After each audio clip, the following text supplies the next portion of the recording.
Hi, എല്ലാവർക്കും നമസ്കാരം. എല്ലാവരും സേഫായിട്ടും സുഖമായിട്ടിരിക്കുകയെന്ന് വിശ്വസിക്കുന്നു. ഞാനിവിടെ സുഖമായിട്ടിരിക്കുന്നു. അപ്പോൾ ഇന്ന് ഞാൻ ഒരു പഴയ രുചിയാണ് കേട്ടോ നിങ്ങൾക്ക് പരിചയപ്പെടുത്തുന്നത്. നിങ്ങൾ എത്ര പേര് ഇത് കേട്ടിട്ടുണ്ടാവും എന്ന് എനിക്കറിയില്ല. ചിലപ്പോൾ കുറച്ച് പേർക്കൊക്കെ അറിയുണ്ടാവും. വളരെ ട്രഡീഷണൽ ആയിട്ടുള്ള പാലക്കാടൻ പുലികുത്തി ഉപ്പേരിയാണ് നമ്മുടെ ഇന്നത്തെ സ്പെഷ്യൽ. പച്ചക്കായ വെച്ചിട്ടാണ് നമ്മളിത് ചെയ്യണം കേട്ടോ. ഒരു പക്ക ട്രഡീഷണൽ വിഭവമാണ് കേട്ടോ ഇത്. അതേപോലെ തന്നെ നല്ല ടേസ്റ്റിയുമാണ്. അപ്പോൾ വീഡിയോ ഇഷ്ടപ്പെടുകയാണെങ്കിൽ നിങ്ങൾ ലൈക്ക് ചെയ്യുക. ആദ്യമായിട്ടാണ് എൻ്റെ ചാനൽ കാണുന്നുണ്ടെങ്കിൽ സബ്സ്ക്രൈബും ചെയ്യാനും മറക്കരുത് കേട്ടോ. അപ്പോൾ പേര് പോലെ തന്നെ പുളിയാണ് നമുക്ക് ആദ്യം തന്നെ എടുക്കേണ്ടത്. ഒരു ചെറിയ ബൗളെടുത്തിട്ട് ഇത്രയുമുള്ള ഒരു കഷ്ണം വാളംപുളി എടുക്കുക. എന്നിട്ട് ഇത് മുങ്ങിക്കെടുക്കാൻ പാകത്തിനുള്ള വെള്ളം ഒഴിക്കുക. ഏകദേശം ഒരു അരക്കപ്പിന് താഴെയൊക്കെ വെള്ളം മതിയാവും. നമുക്കിത് ചെയ്യുന്നതിന് മുന്നേ ഒരു 10 മിനിറ്റ് ഇങ്ങനെ കുതിർത്ത് വെക്കാം കേട്ടോ. എന്നാലാണ് പുളി നല്ല സോഫ്റ്റായിട്ട് വരും കുറച്ച് കഴിയുമ്പോൾ. അപ്പോൾ നമുക്കിത് പിഴിഞ്ഞെടുത്തിട്ട് ഇതിൻ്റെ എക്സ്ട്രാക്റ്റ് മാത്രം എടുത്ത് വെക്കാം. ഇതിപ്പോൾ ഞാൻ ഒഴിച്ചേക്കുന്ന പച്ചവെള്ളമാണ്. ഇനിയിപ്പോൾ നിങ്ങൾ പെട്ടെന്നൊക്കെ ഉണ്ടാക്കണമെന്നുണ്ടെങ്കിൽ പച്ചവെള്ളത്തിന് പകരം നിങ്ങൾക്ക് ചൂടുവെള്ളം ഒഴിച്ചിട്ട് വെക്കാം. അപ്പോൾ പെട്ടെന്ന് തന്നെ പുളി സോഫ്റ്റ് ആവും, നമുക്ക് പെട്ടെന്ന് തന്നെ പിഴിഞ്ഞെടുക്കാനും പറ്റും. അപ്പോൾ ഇത് നമുക്ക് മാറ്റി വയ്ക്കാം. അപ്പോൾ ഇനി ഇതിലേക്ക് വേണ്ട കുറച്ച് ചേരുവകൾ എടുക്കുകയാണ്. 2 ടീസ്പൂൺ പച്ചരി വേണം നമുക്ക്. അതായത് നമ്മൾ ഇഡ്ലിക്കും ദോശയ്ക്കൊക്കെ അരയ്ക്കുന്ന അരി ഉണ്ടല്ലോ, അത് ചെറിയ സ്പൂണിന് അളവാണ് കേട്ടോ ഞാൻ പറയണത്. 2 ടീസ്പൂൺ. പിന്നെ 1/2 ടീസ്പൂൺ തൂരപ്പരിപ്പ്, നമ്മുടെ സാമ്പാർ പരിപ്പ്. 1/2 ടീസ്പൂൺ കടലപ്പരിപ്പ്. കടലപ്പരിപ്പ് ഇപ്പോൾ നിങ്ങളിൽ ഇല്ലെന്നുണ്ടെങ്കിൽ കുഴപ്പമില്ല, സ്കിപ്പ് ചെയ്തോളൂ, ഓപ്ഷണലാണ്. പക്ഷേ ഉണ്ടെങ്കിൽ നിങ്ങൾ എന്തായാലും ചേർത്തോളൂ, നല്ലൊരു ഫ്ലേവർ ഉണ്ടാവും. പിന്നെ 1 ടീസ്പൂൺ ഉഴുന്ന് പരിപ്പ്. ഒരു നുള്ളു ഉലുവ, ഒരു 6-7 എണ്ണമൊക്കെ മതിയാവും കേട്ടോ. അപ്പോൾ കൂടി പോയിട്ടുണ്ടെങ്കിൽ നമുക്ക് പണി കിട്ടും, ഒരു കയ്പ്പ് ടേസ്റ്റ് വരാൻ ചാൻസ് ഉണ്ട്. അപ്പോൾ നിങ്ങളത് ഒരു 6-7 എണ്ണമൊക്കെ എടുത്താൽ മതിയാവും, ഒരു നുള്ളു എടുത്താൽ മതി. പിന്നെ നമ്മുടെ എരിവിനനുസരിച്ചിട്ട് വറ്റൽമുളക് വേണം. ഞാനിവിടെ 5 എണ്ണമാണ് എടുക്കണം കേട്ടോ. അതൊക്കെ നമ്മുടെ എരിവിനനുസരിച്ചിട്ട് നമുക്ക് എടുക്കാം. ഇതിപ്പോൾ 5 എണ്ണം എടുക്കുമ്പോൾ ഒരു നോർമൽ എരിവുണ്ടാവും. അത് കൂടാണ്ട് നമ്മൾ കുറച്ച് മുളക് പൊടിയും പിന്നെ ചേർക്കുന്നുണ്ട്. അപ്പോൾ അതിനനുസരിച്ച് എടുക്കാം. എരിവൊക്കെ നിങ്ങൾക്ക് കൂട്ടുകയും കുറയ്ക്കുകയൊക്കെ ചെയ്യാം.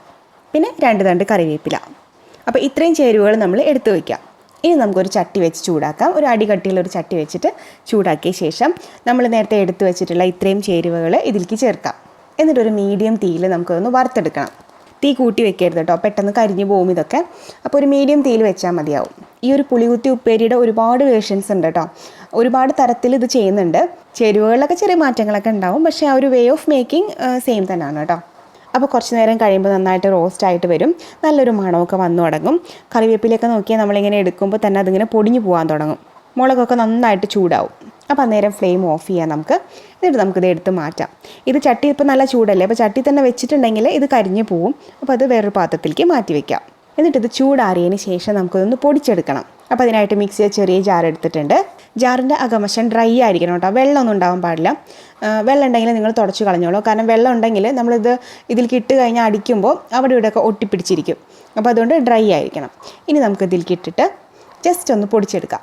പൊടിക്കാമെന്ന് പറയുമ്പോൾ വല്ലാണ്ട് ഫൈൻ പൗഡറായിട്ട് പൊടിക്കേണ്ട കാര്യമില്ല. ജസ്റ്റ് ഒന്നൊരു തരി നിൽക്കണ രീതിയിൽ പൊടിച്ചാൽ മതിയാവും. ഞാൻ പറഞ്ഞില്ലായിരുന്നു ഇതൊരു പഴയൊരു വിഭവമാണ്. അപ്പോൾ പഴയ ആൾക്കാർ മിക്സി യൂസ് ചെയ്യില്ല, കല്ലിലോ ഒരെല്ലൊക്കെ ആവും പൊടിക്കേണ്ടാവുക. അപ്പോൾ ഒത്തിരി ഫൈനായിട്ട് പൊടിക്കേണ്ട കാര്യമില്ല, ജസ്റ്റ് ഒന്ന് തരി നിൽക്കുന്ന രീതിയിൽ പൊടിച്ചാൽ മതിയാവും. ഇതിപ്പോൾ നമ്മൾ കുറച്ച് എളുപ്പമാക്കാൻ വേണ്ടിയിട്ട് നമ്മൾ മിക്സിയിൽ പൊടിക്കണമെന്നുള്ളൂ കേട്ടോ. ഇതേ നോക്കിയാൽ ഇതുപോലെ പൊടിച്ചെടുത്തിട്ടുണ്ട്. നന്നായി പൊടിഞ്ഞിട്ടുണ്ട്, തരിയായിട്ട് തന്നെ പൊടിഞ്ഞിട്ടുണ്ട്. ആ വറ്റൽമുളകിൻ്റെ വലിയ കഷ്ണങ്ങളാണ് ഇടയ്ക്ക് കാണുന്നത് കേട്ടോ. അപ്പോൾ വറ്റൽമുളക് അങ്ങനെ കിടന്നുകൊണ്ട് കുഴപ്പമൊന്നുമില്ല.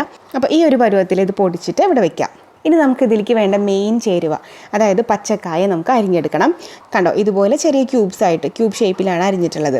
ഷേപ്പൊന്നും ഒരു പ്രശ്നമില്ല കേട്ടോ, അതൊക്കെ നമുക്ക് സൗകര്യം പോലെ എങ്ങനെ വേണമെങ്കിലും അരിയാം. പക്ഷേ ഇപ്പോൾ നമ്മൾ ഒത്തിരി ഗുണ്ട് പീസായിട്ടൊക്കെ അരിഞ്ഞു കഴിഞ്ഞിട്ടുണ്ടെങ്കിൽ അതിനൊരു ടേസ്റ്റ് ഉണ്ടാവില്ല നമ്മൾ കഴിക്കുമ്പോഴേ.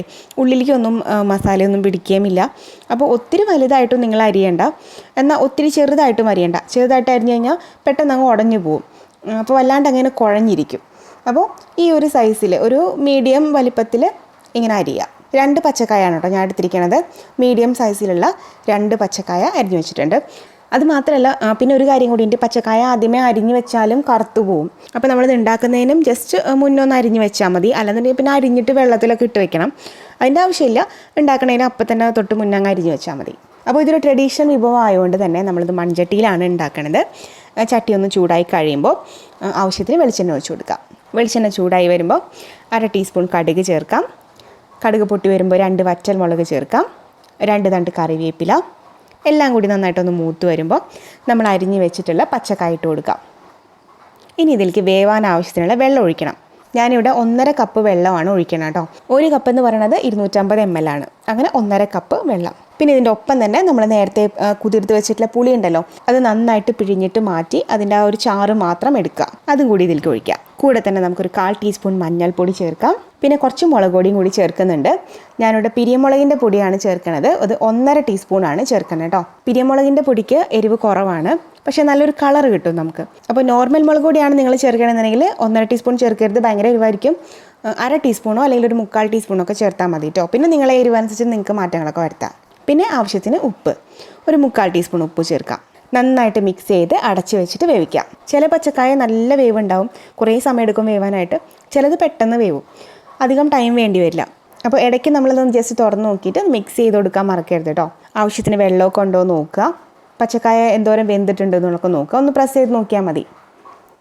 ഞാനിപ്പോൾ എടുത്തിരിക്കുന്ന പച്ചക്കായ്ക്ക് ഭയങ്കര വേവാണ് കേട്ടോ. അത് വേവാൻ ഇത്തിരി സമയം പിടിക്കും. ഒരു അൺസർട്ടൻ ഇല്ലാത്ത ടൈപ്പ് കായയാണ്. അപ്പോൾ കുറച്ച് ടൈം എടുക്കും ഇത് വേവാനായിട്ട്. അപ്പോൾ ഇത് അടച്ച് തന്നെ ഇരിക്കട്ടെ. അപ്പോൾ ഇങ്ങനെ കുറച്ച് നേരം കഴിയുമ്പോൾ നോക്കിയേ, വെള്ളമൊക്കെ ഏതാണ്ട് വറ്റിയിട്ടുണ്ട്. കായയും അത്യാവശ്യം വെന്തിട്ടുണ്ട് കേട്ടോ. ഒരുപാട് ഉടഞ്ഞു പോകാൻ സമ്മതിക്കേണ്ട. വല്ലാണ്ട് ഉടഞ്ഞു പോയി കഴിഞ്ഞിട്ടുണ്ടെങ്കിൽ ഇത് കുഴഞ്ഞു പോകും. അപ്പോൾ വേറെ ഒരു സംഭവമായി മാറും. അപ്പോൾ ജസ്റ്റ് ഇങ്ങനെ എല്ലാം കഷ്ണങ്ങളായിട്ട് കിടക്കുകയും വേണം, എന്നാൽ നന്നായിട്ട് വേവും വേണം. അപ്പോൾ ആ ഒരു പരുവത്തിലെടുക്കുക. ഒത്തിരി വെള്ളം വറ്റിയിട്ടുണ്ടെങ്കിൽ നിങ്ങൾ വെള്ളം ഒഴിച്ചു കൊടുക്കുക കേട്ടോ. ഒഴിക്കുമ്പോൾ ചൂടുവെള്ളം തന്നെ ഒഴിക്കണേ. ജസ്റ്റ് ഒരു സെമി ഗ്രേവി എന്നുള്ള രീതിയിലാണ് നമ്മളിത് എടുക്കുന്നത്. അപ്പോൾ ഈ ഒരു സമയത്ത് നമ്മൾ നേരത്തെ പൊടിച്ച് വെച്ചിട്ടുള്ള ആ പൊടി ഉണ്ടല്ലോ, അത് നമുക്കിതിലേക്ക് ചേർത്ത് കൊടുക്കാം. ഒപ്പം തന്നെ ഒരു 1/4 ടീസ്പൂൺ കായത്തിൻ്റെ പൊടിയും കൂടി ചേർക്കാം. കായം ചേർക്കുമ്പോൾ നല്ലൊരു സ്മെല്ലൊക്കെ കിട്ടും. നന്നായിട്ട് മിക്സ് ചെയ്ത് യോജിപ്പിക്കാം. ഇനി നമുക്ക് തീ ഒന്ന് കുറച്ച് വയ്ക്കാം. അപ്പോൾ ടേസ്റ്റ് നോക്കിയിട്ട് നമുക്ക് ഉപ്പ് പോരാത്തതും കൂടിയിട്ട് അങ്ങ് ഇട്ട് കൊടുക്കാം. കുറച്ച് നേരം കൂടി കുക്ക് ചെയ്യാം. പിന്നെ നമുക്കൊരു ചെറിയ കഷ്ണം ശർക്കര കൂടിയിട്ട് ഇതിലേക്ക് ചേർക്കാം. ശർക്കര ചേർക്കണത് മധുരിക്കാൻ വേണ്ടിയിട്ടല്ല, ചെറിയൊരു കഷ്ണം മതി. എല്ലാ ഫ്ലേവറും കൂടി ജസ്റ്റ് ഒന്ന് ബ്ലെൻഡ് ആവാൻ വേണ്ടിയിട്ടാണ് കേട്ടോ ചേർക്കണത്. ശർക്കര ഇല്ലാന്നുണ്ടെങ്കിൽ 1/4 ടീസ്പൂൺ പഞ്ചസാര ചേർത്താലും മതി. കുറച്ച് കറിവേപ്പിലയും കൂടി ചേർക്കാം. പിന്നെ കുറച്ച് പച്ചവെളിച്ചെണ്ണയും കൂടിയിട്ട് മേലെ ഒഴിച്ചു കൊടുക്കാം. എല്ലാം കൂടി മിക്സ് ചെയ്യുമ്പോൾ തന്നെ നല്ലൊരു സ്മെല്ല് വരും കേട്ടോ. ഇപ്പോൾ നോക്കിയ ഒരു സെമി ഗ്രേവി പരുവത്തിൽ നമുക്കത് കിട്ടിയിട്ടുണ്ട്. ആവശ്യത്തിന് എരിവും പുളിയും എല്ലാം ആയിട്ടുണ്ട്. അപ്പോൾ ഈ ഒരു സമയത്ത് നമുക്ക് തീ ഓഫ് ചെയ്യാം. നല്ല ചൂട് ചോറിൻ്റെ കൂടെയൊക്കെ കഴിക്കാൻ നല്ല ടേസ്റ്റാണ്. അപ്പോൾ നമ്മുടെ പാലക്കാടൻ സ്പെഷ്യൽ പുളികുത്തി ഉപ്പേരി റെഡിയാണ്. പച്ചക്കായയിൽ മാത്രമല്ല, മത്തങ്ങ, അതേപോലെ തന്നെ ചേമ്പ്, വെണ്ടയ്ക്ക, ഇതിലുമൊക്കെ ചെയ്യും കേട്ടോ ഈ പുളികുത്തി ഉപ്പേരി. നല്ല ട്രഡീഷണൽ ആയിട്ടുള്ളൊരു ഡിഷാണ്. അതേപോലെ തന്നെ നല്ല ടേസ്റ്റുമാണ്. ഈ ഒരു സാധനം മാത്രം മതി നമുക്ക് ചോറിനാനായിട്ട്. പച്ചക്കായ ഇഷ്ടമില്ലാത്ത ആൾക്കാർക്ക് പോലും ചിലപ്പോൾ ഇങ്ങനെ ഉണ്ടാക്കി കൊടുത്തു കഴിഞ്ഞാൽ കഴിക്കാൻ ഇഷ്ടമുണ്ടാവും. അപ്പോൾ തീർച്ചയായിട്ടും നിങ്ങളെല്ലാവരും ട്രൈ ചെയ്ത് നോക്കുക. അറിയാത്ത ആൾക്കാർക്ക് ഉപകാരമാവട്ടെ, നമ്മുടെ പുതിയ തലമുറയിലെ ആൾക്കാർക്കൊക്കെ ഉപകാരമാവട്ടെ. തീർച്ചയായിട്ടും നിങ്ങൾ ട്രൈ ചെയ്ത് നോക്കിയിട്ട് ഫീഡ്ബാക്സ് ഒക്കെ അറിയിക്കാൻ മറക്കരുത്. കമൻറ്റ് ചെയ്യുക, വീഡിയോ ലൈക്ക് ചെയ്യുക, ഷെയർ ചെയ്യുക. അതേപോലെ തന്നെ ആദ്യമായിട്ടാണ് എൻ്റെ ചാനൽ കാണുന്നതെന്നുണ്ടെങ്കിൽ സബ്സ്ക്രൈബ് ചെയ്യുക. തൊട്ടപ്പുറത്തുള്ള ബെല്ലൈക്കണ്ണും കൂടിയിട്ട് ഒന്ന് ക്ലിക്ക് ചെയ്യുക കേട്ടോ.